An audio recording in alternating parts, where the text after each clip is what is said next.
comentado, e é diretor financeiro e diretor administrativo da B2P.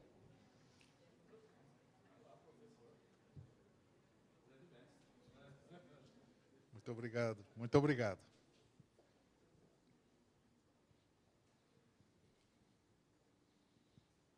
Obrigado por terem voltado, não é?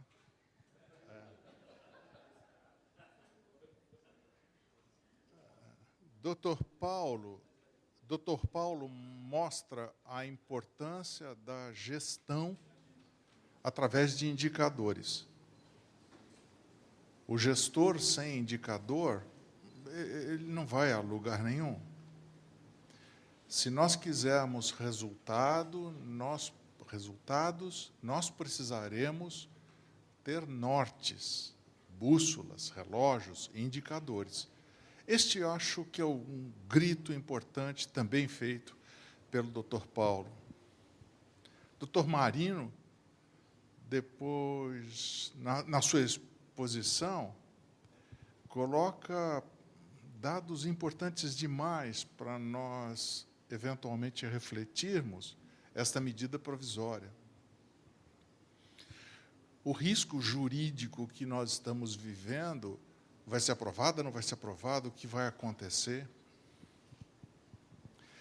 Na hipótese de ser aprovada essa medida provisória e o impacto desta mudança de 15 para 30 dias, permite uma reflexão na seguinte direção.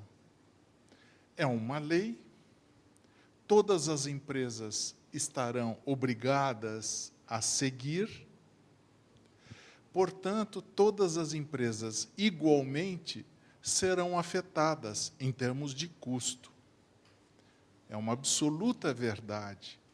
A nossa proposta nessa apresentação é mostrar o impacto financeiro e sugerir, eventualmente, uma oportunidade para que os gestores que viram com o Dr. Paulo a importância na condução com base em indicadores do seu trabalho e tornarem-se um diferencial competitivo. Porque, se todas as empresas tiverem os seus custos aumentados pela medida provisória, privilegiada aquela empresa que tiver gestor apoiado em indicadores e estiver com a sua atenção voltada para mitigar esses custos. O convite, então, é que a gente conheça um pouco o resultado da medida provisória. Mudo. Obrigado.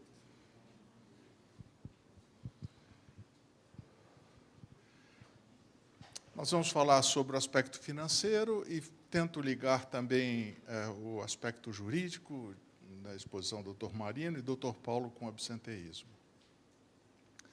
Nós fizemos um estudo e nós consideramos B31 e B91, os afastados por esses benefícios, durante um ano. Pegamos uma empresa de grande porte, mão de obra intensiva, e nós vamos, então, exibir esses dados sob a ótica da medida provisória. Este cenário, eu acho que não tem nenhum problema. Puxa vida, puxa vida. Certo? Quod abundant non nocet.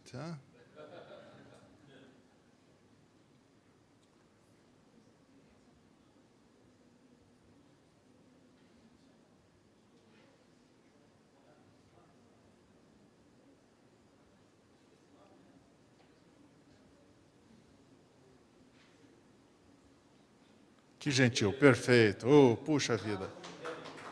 Vai valorizar a minha apresentação, com certeza, eu agradeço. Então, o cenário que aponta...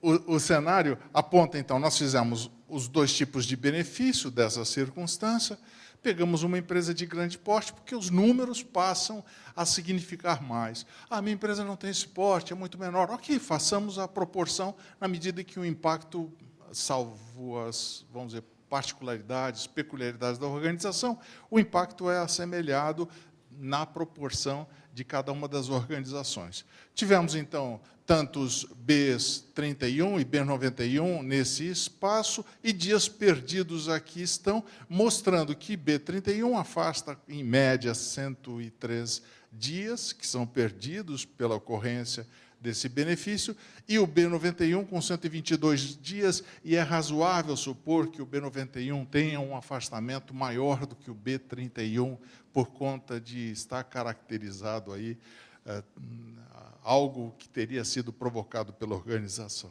Em termos gráficos, mostramos esses dados que aqui estão, nessa proporção. Então, o B31, não obstante afastar menos, a soma do número de elementos concedidos como B91 nos conduz para esse número muito mais elevado. Daí nós quisemos, e vamos mostrar, a relação dos dias perdidos e dias a serem pagos pela empresa. Então, agora entra o impacto da medida provisória, levando em consideração, obviamente, que o B31 separamos aqueles afastamentos até 30 dias, afastamentos com 16, 17, 20, 25, 29, 30 dias.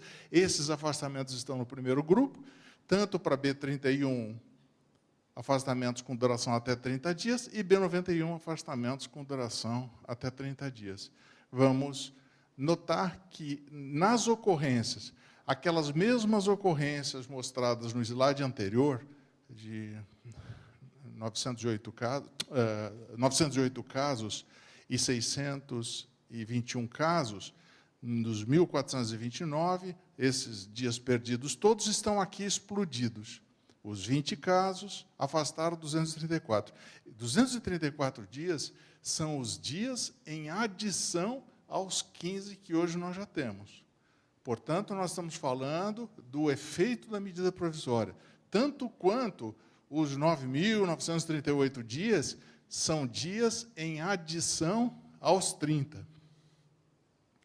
Em adição aos 15, fechando com 30. Portanto, nós estamos falando, simples conta deste número de ocorrências, vezes 15 dias. Aí está.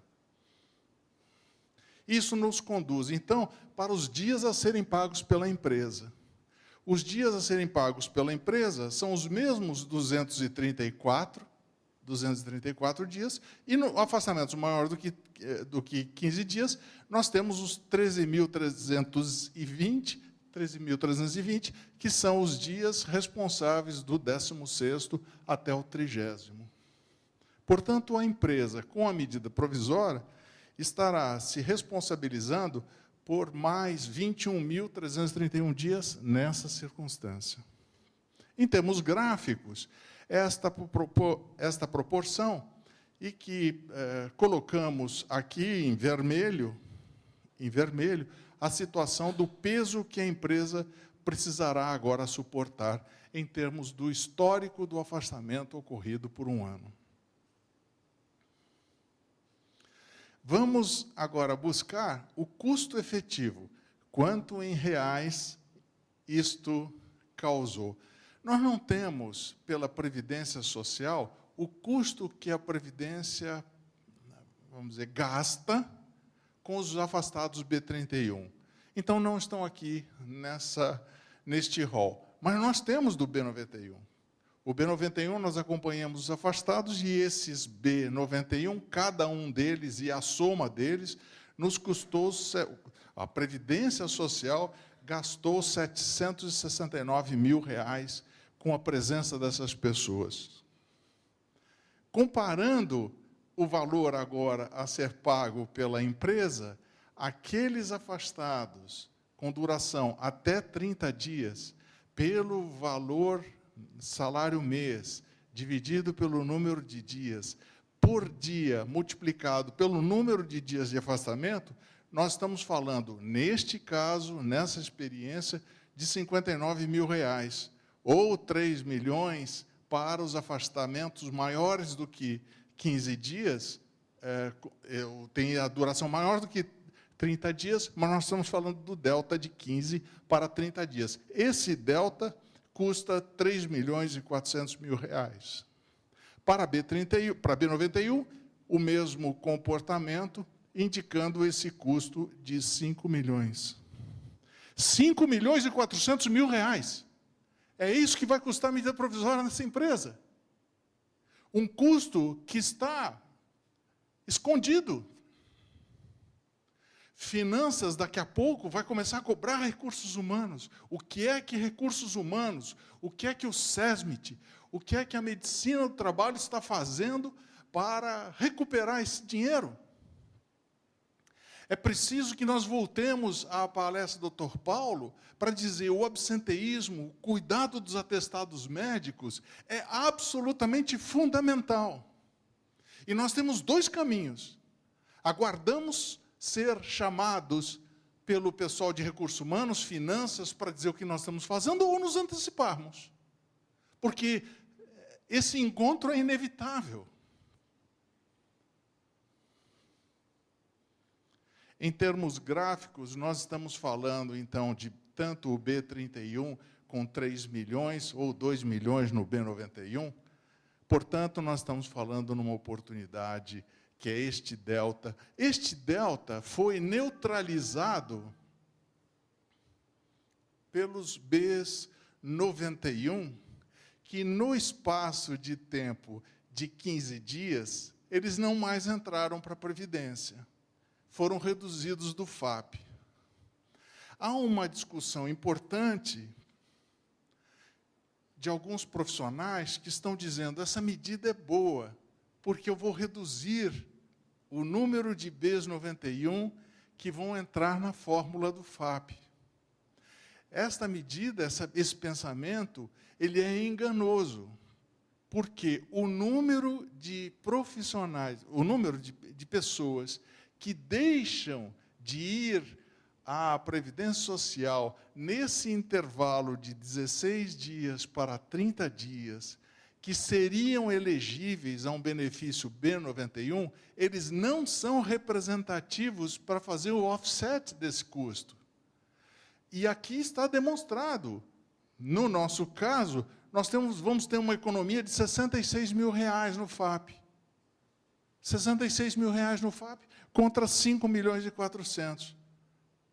E isto se repete para todas as organizações. Este dado, ele sugere, então, a importância no olhar do custo, o custo da medida provisória, que é absolutamente significativo. O convite, portanto, é através da gestão. E aqui eu me remeto outra vez na apresentação, tanto do Marino, que nos posicionou em termos de legislação, o que nós devemos esperar, quanto do Dr. Paulo. Dr. Paulo Zétula nos mostra a importância de fazer a gestão dos atestados médicos, que mostro como é importante, através de indicadores, usando dados que nos permitam, eventualmente, indicar que a incidência de CIDs-Ms, por exemplo, estão concentrados na minha organização. Estamos falando de atestados médicos, portanto, porta de entrada para os afastamentos de 16 a 30 dias. Estou falando de atestados médicos, porta de entrada para o FAP. Se nós tivermos condições de nos anteciparmos nesta fase, garantiremos uma redução de custo representativa para as empresas. A contestação ao FAP é importante, é fundamental, é essencial. Só que o fato já ocorreu. O convite que nós estamos fazendo aqui é nos anteciparmos a isso. Adotar medidas administrativas. Vocês, médicos, sempre nos dizem, não, puxa vida, vamos cuidar da saúde, não vamos cuidar da doença, temos que cuidar de você antes que você infarte, porque depois é mais complicado, etc. O administrador, que é a minha formação, também pega de vocês, médicos, esse mesmo cuidado. Faça um aspecto preventivo, porque prevenir é possível para evitar depois custos muito difíceis de serem lidados à frente. O Brasil, particularmente. O Brasil, nem o passado é previsível. Os custos, de repente, nós temos aí uma ação regressiva. Uma ação regressiva. Vocês peguem o produto, o serviço da empresa que trabalham, imaginem voltar para o cliente que comprou o produto ou serviço há um ano e dizer para eles, olha, você pagou isso, só que esse valor não tinha uma ação regressiva, que é a Previdência Social, ou uma ação trabalhista. Enfim, nós temos nos nossos custos um valor importante que precisa ser gerenciado, que é a imprevisibilidade. Toda a ação, todo o interesse, toda a vocação que nós tivemos no sentido de voltar para a nossa gestão de fatos que conhecemos, e isto apoiado para indicadores com o conhecimento que Marino nos trouxe, doutor Marino Rodilha, puxa vida, nós temos aí uma oportunidade extraordinária, particularmente se nós pudermos exercer uma vantagem competitiva para a nossa empresa. Qual a média de dias perdidos? Dr. Paulo nos mostrou, e é possível, através de indicadores, associar lesões e quanto afasta lesões versus outros CIDs que aqui estão dentro desse universo de ano que nós levantamos. Ou qual é a média de atestados, de afastados que tivemos no nosso histórico. E, pasmem, as pessoas nessa história buscam 1,53 atestados por mês. Uma pessoa levou um atestado, mais meio atestado. Não é razoável, a organização não suporta isso. Vamos outra vez lembrar, Dr. Paulo, Marino fez um grito aqui importante. Uma empresa com 10 colaboradores e tendo um colaborador e meio afastado, é sobrecarga para os outros 8 colaboradores e meio. Portanto, lembremos-nos que absenteísmo gera absenteísmo. É preciso, pois, entender esse detalhe para que a gente possa destrinchar e trabalhar e preventivamente resolver atestados por dias perdidos, atestados por dias perdidos. Eu estou num ambiente médico, precisaria ter mais cuidado com minhas palavras, mas vocês médicos, não vocês médicos, acho que todo mundo, eu vou amenizar um pouco. Nós temos uma tendência para, vamos dizer, nos balizarmos, nos parametrizarmos, nos procedimentarmos. Os médicos não são diferentes. Os médicos afastam, e aqui, olha só, tem uma tendência do médico afastar 5 dias, 7 dias, 10 dias, 15 dias, é uma tendência. Talvez uma oportunidade para os gestores médicos, gestores na administração do SESMIT, para tentar entender esses afastamentos. Porque se ganharmos um dia, não precisamos ficar com números redondos, não precisa o atestado terminar, eventualmente, numa sexta-feira. Podemos entender melhor essa dinâmica na elaboração dos atestados, porque talvez tenhamos uma oportunidade de reduzir o absenteísmo. A gestão de um processo, ela é extremamente rica na medida em que oferece oportunidade para que nós tenhamos um diferencial competitivo.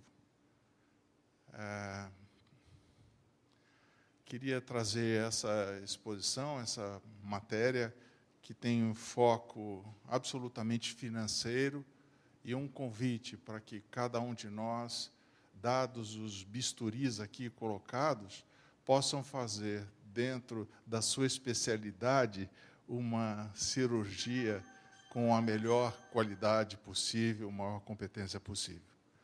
Quero me colocar aqui à disposição e agradecer muito o convite, Dr. Paulo, pela APANTE, de estar aqui, e me coloco à disposição. Muito obrigado.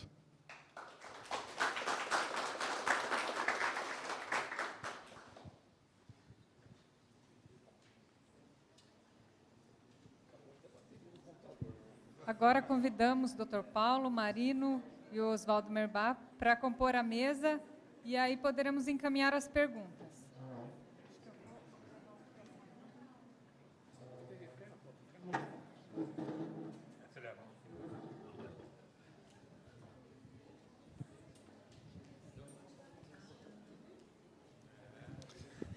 Alô?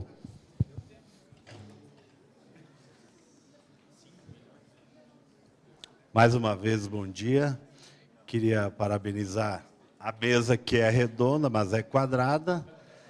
E, doutor Oswaldo, a sua aula com as outras, eu considero de grande proveito. Perdoem a minha faringite. Eu acho que essa urgência de... Foi. Me automediquei. Veja só, a sua posição, ela é muito clara, somada às outras, que o funcionário hoje virou um artigo de luxo, pelo custo que ele é para a empresa. Esse aspecto de você dizer que o financeiro tem que ir até o médico, ao departamento do SESMIT e tudo, tem que ser urgente, porque muitos dos médicos e colegas nossos aqui, eles não têm fronte perante o funcionário atestado. E ele se torna também, junto a esse atestado benevolente, mais benevolente ainda, patrocinando ao funcionário os dias que lhe foram dados. Então, a conclusão que eu tenho, como administrador também, médico do trabalho e tal, é que, se nós, médicos, não tivermos uma conduta mais rígida e não tão, vamos dizer assim, fácil de conduzir, levaremos as empresas a um resultado negativo facilmente. E as contratações a nível de RH tem aquele prazo mínimo de, eu diria, 50 dias, de ver se esse funcionário é bom, é ruim, se ele serve, ir ao líder, ir ao gerente do setor e acabar, mandá-lo embora. Porque a maioria não condiz à nossa realidade e o funcionário não está nem aí pela empresa. Então, se nós, médicos do trabalho, não termos um perfil de gestão, de administração, acho que cortaram, o pessoal do PT cortou. Cortou. Nós realmente não garantiremos, principalmente as grandes instituições, não teremos o nosso posto garantido por ser, desculpe até o termo, bundão demais, perante a instituição que a gente está representando. Queria que você concluísse isso.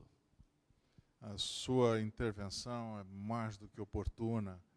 Me faz lembrar porque, na terceira idade, onde eu estou, é um privilégio, é maravilhoso estar na terceira idade. Até porque a alternativa é muito ruim, não é? Então, eu adoro estar vivo.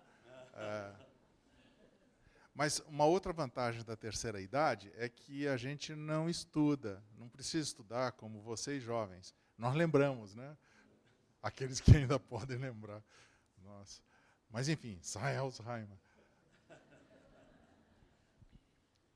Digo isso porque tem uma longa jornada percorrida na área de recursos humanos.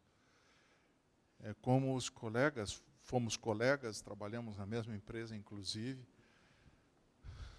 E eu lembro quando gestor de recursos humanos de uma montadora, a minha performance era avaliada pela capacidade, a rapidez com que eu substituísse um operador na linha de montagem.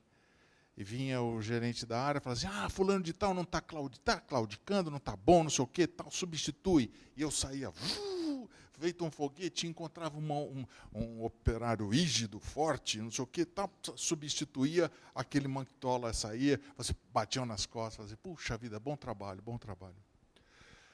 Daí, de repente, eu recebia o pessoal do SESMIT, e dizendo o seguinte, olha, norma regulamentadora, nós admitimos aí empregados tal, a norma regulamentadora está determinando admitir mais um técnico do trabalho. Mas eu não tenho, de onde eu vou tirar? De jeito nenhum, porcaria de NR, poxa vida, vai na contramão.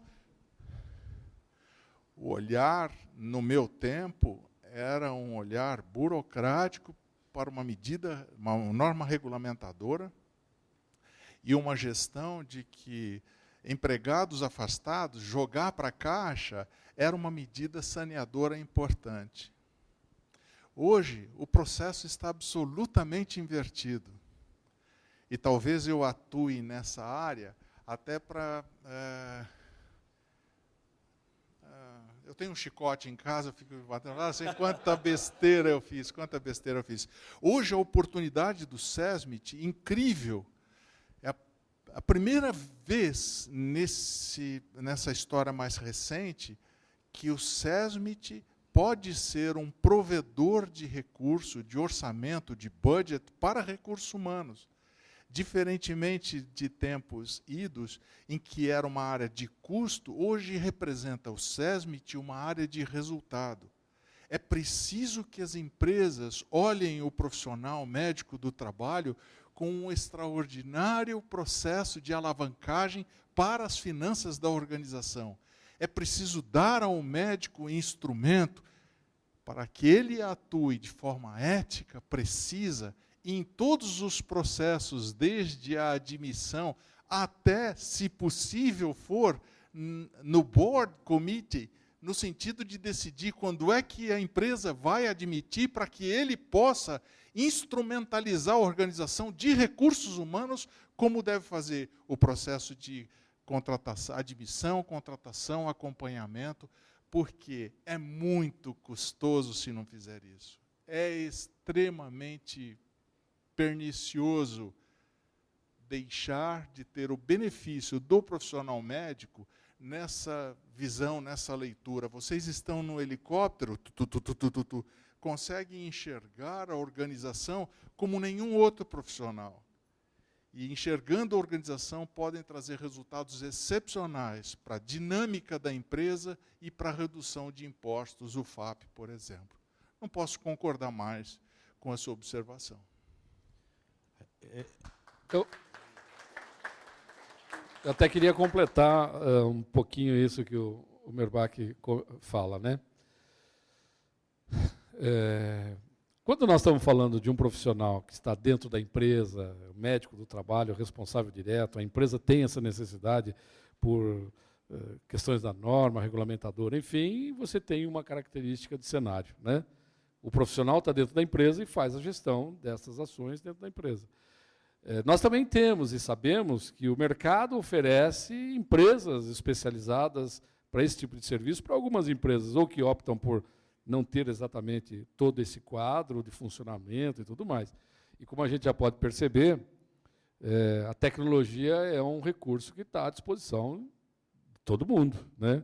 Não só na medicina. Outro dia eu estava vendo um amigo lá nos Estados Unidos participando de uma cirurgia cardíaca, onde quem estava realizando a cirurgia era um robô. E ele estava de assistente do robô, entre aspas, né? Então, você imagina como é que isso evolui dentro desse cenário técnico propriamente dito.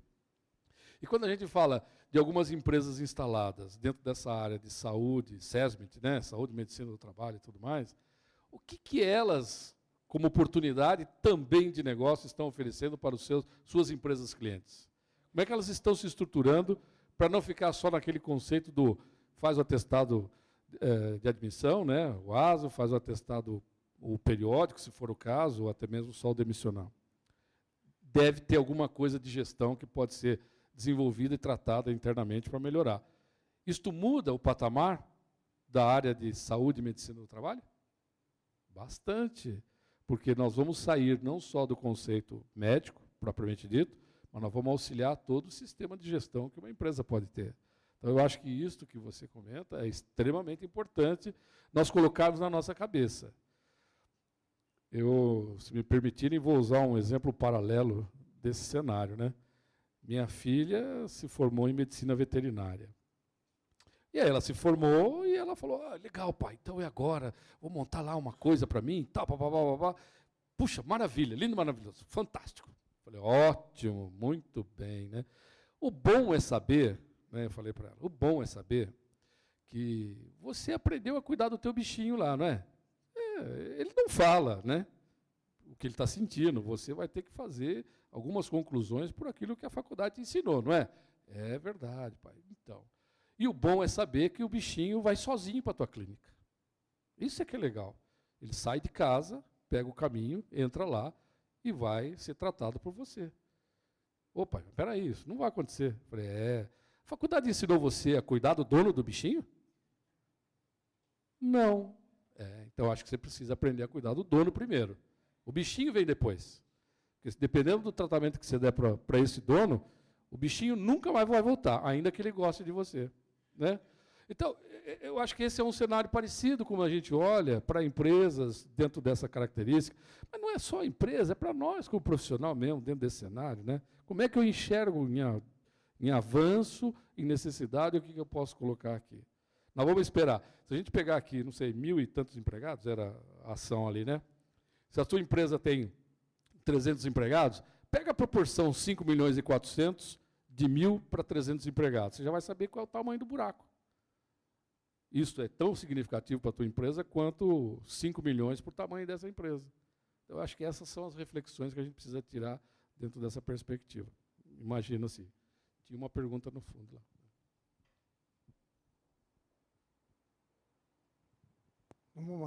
A respeito daquilo que a gente estava conversando, eu acho assim, na qualidade de médico, faço medicina do trabalho, sou perito, mas a gente está falando aqui de uma realidade privatizada, privada.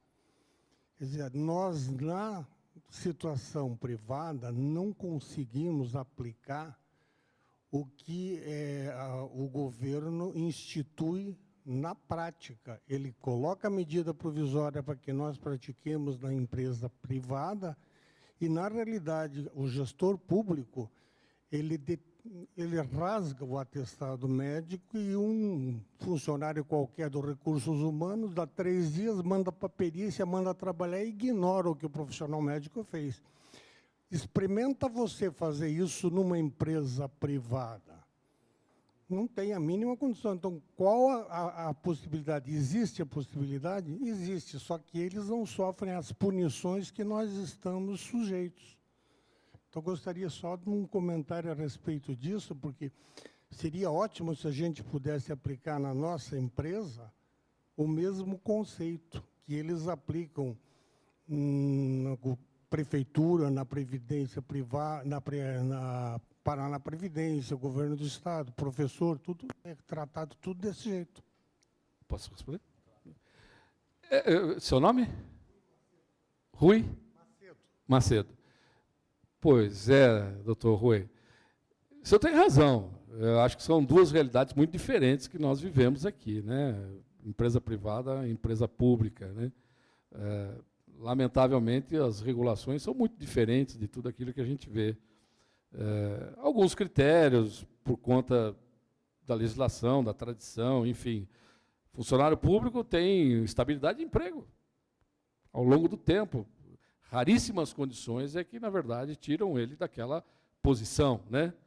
Isto leva a uma série de ações, consequências e tudo mais. Não estou dizendo se isso está errado, se está certo, mas ele tem uma legislação que dá uma proteção. Se nós olharmos as diferenças de tratamento que nós encontramos aqui, por exemplo, quanto tempo o empregado que sempre atuou em empresa privada consegue se aposentar? Quanto tempo de serviço prestado ele precisa ter para conseguir se aposentar na Previdência Social?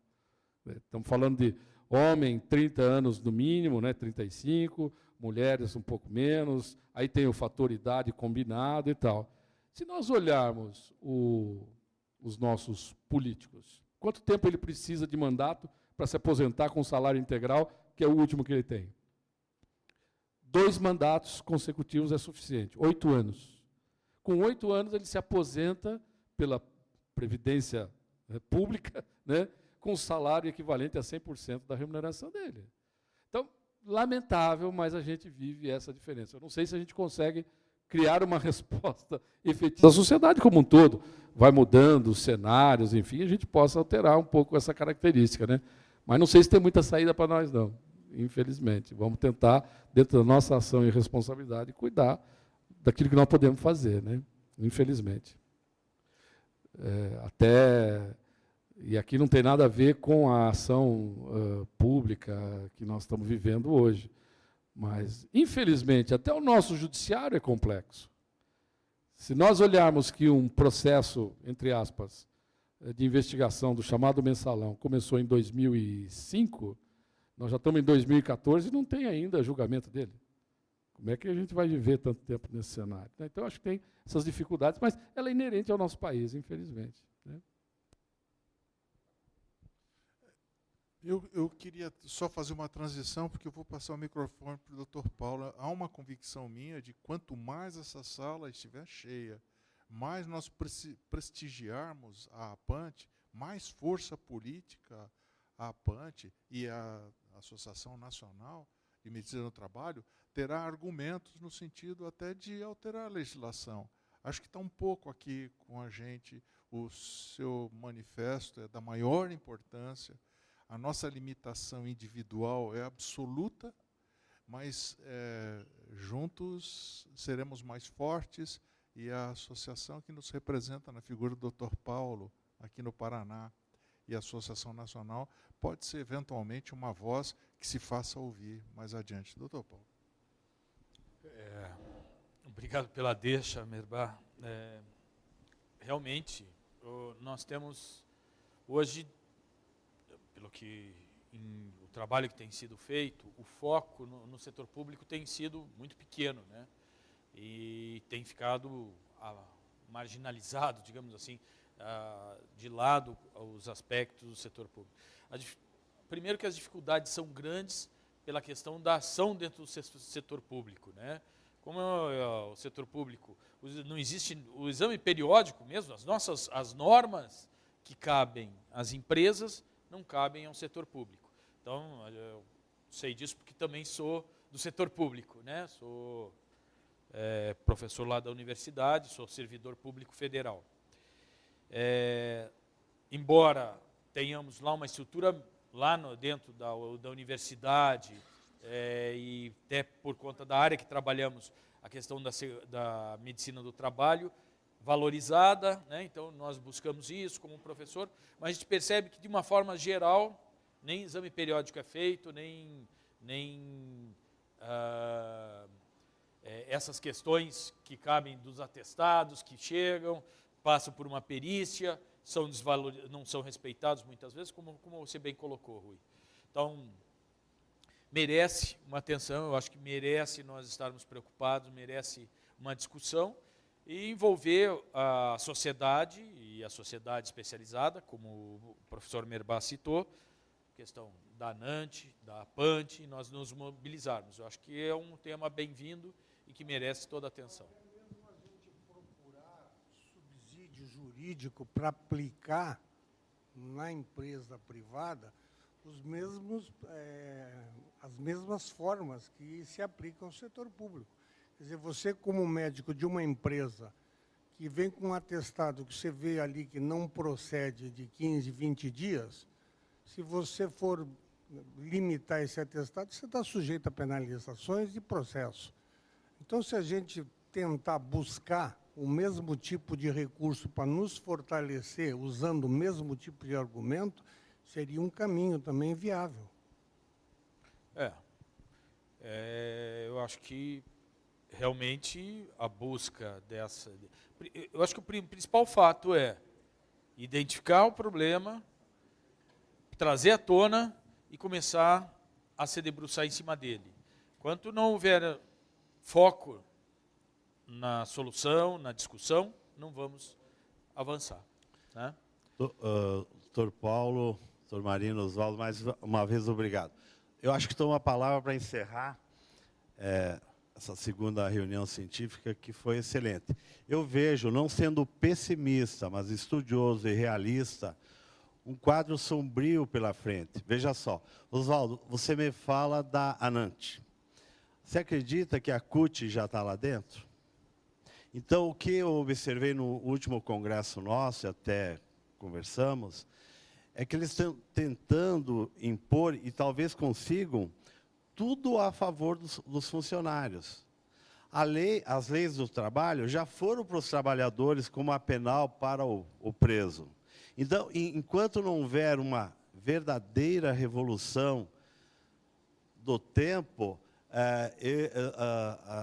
eu acho que essa geração aqui não verá um Brasil melhor nesse sentido, porque é a realidade. Se não houver mudanças de lei, de normas, as empresas estão se tornando refém dos funcionários. E quando isso vai acabar? O dia que houver uma revolução muito grande do desemprego, disso e daquilo, para que haja equilíbrio entre empregador e empregado. Porque o aspecto, tanto jurídico, enfim, em todos os aspectos, é inversamente proporcional. Eu vejo esse futuro nosso, só haverá, com essas mudanças, um equilíbrio de ser empresário, empreendedor, etc. Senão, a tendência é ninguém mais querer empreender. E quando empreender e aprender o que aí existe, ele vai declinar, com certeza absoluta.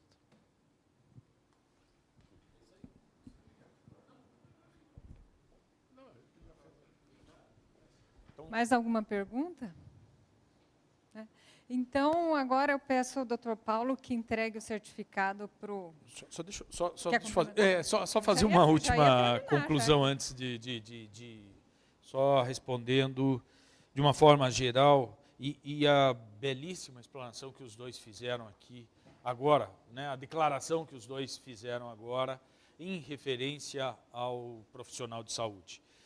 Nós temos, como Merbá e Marino citaram, nós temos um grande potencial nas mãos, né, de mudar, de interagir com as empresas e poder demonstrar às empresas a importância da saúde, do investimento na saúde, da valorização da saúde dentro da corporação. E esse caminho só será fortalecido, só será fundamentado